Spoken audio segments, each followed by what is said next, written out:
Statement ಮಾಡ್ತಾ ಇದ್ದಾರೆ. ನೋಡ್ರಿ, ಈ ದೇಶದಲ್ಲಿ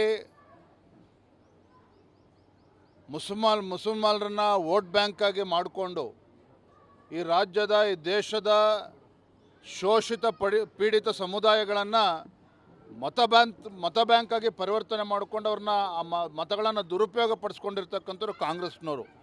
ಇದು ಪದೇ ಪದೇ ಇದು ಗೊತ್ತಾಗ್ತಾ ಇದೆ. ಹಾಗಾಗಿ ಒಟ್ಟಾರೆಯಾಗಿ ಡಿ ಕೆ ಶಿವಕುಮಾರ್ ಅವರ ಹೇಳಿಕೆ, ಅದು ಕೇವಲ ಡಿ ಕೆ ಶಿವಕುಮಾರ್ ಅವರ ಹೇಳಿಕೆ ಅಲ್ಲ, ರಾಹುಲ್ ಗಾಂಧಿಯವರ ಮನಸ್ಥಿತಿ, ಈ ರಾಜ್ಯದ ಮುಖ್ಯಮಂತ್ರಿಗಳ ಮನಸ್ಥಿತಿಯನ್ನೇ ಇವತ್ತು ಡಿ ಕೆ ಶಿವಕುಮಾರ್ ಅವರು ಹೇಳಿರ್ತಕ್ಕಂಥದ್ದು. ಭಾರತೀಯ ಜನತಾ ಪಾರ್ಟಿ ಇವತ್ತು ಡಾಕ್ಟರ್ ಬಾಬಾ ಸಾಹೇಬ್ ಅಂಬೇಡ್ಕರ್ ಅವರಿಗೆ ಗೌರವ ಕೊಡ್ತಕ್ಕಂಥ ಪಕ್ಷದ್ದು ಭಾರತೀಯ ಜನತಾ ಪಾರ್ಟಿ.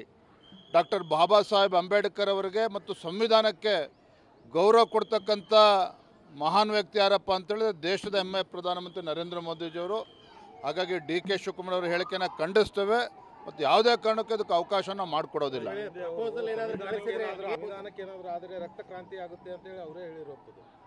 ನೋಡಿ, ಈ ರೀತಿ ಸಂವಿಧಾನವನ್ನು